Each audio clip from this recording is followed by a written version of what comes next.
কি রান্না করছো? কালী ঠাকুরের জন্য। কালী ঠাকুর কোথায়? ওই যে ও, কালী মা। কালী মায়ের জন্য তুমি কি বানাচ্ছ? ভোগ। ভোগ বানাচ্ছ? হ্যাঁ। শুধু কালী মাই খাবে, আর কেউ খাবে না? গনু ভাইকে দেব। গনু ভাই কোন সময় দাঁড়িয়ে থাকবে, কোন সময় খাবেও ভাবছে। আর চিকু মিকু তো দেখেন না, আর ডগি তো সত্যি সত্যি খাবে। আর ওরা খেতেই চায় তো খেতেই চায়, ওরা দেব ওদেরকে ভোগ। আর কালী ঠাকুরের যখন খাবার শেষ হবে তখন ওদেরকে ভোগ দেবো। গনু ভাইকে কোলে নিয়ে নাও, পড়েই তো যাচ্ছে। কি বলছে এখন গনু ভাই?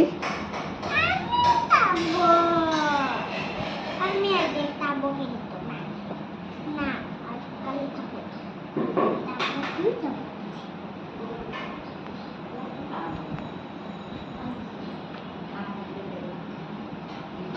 ঠিক আছে, তুমি মন দিয়ে রান্না করো।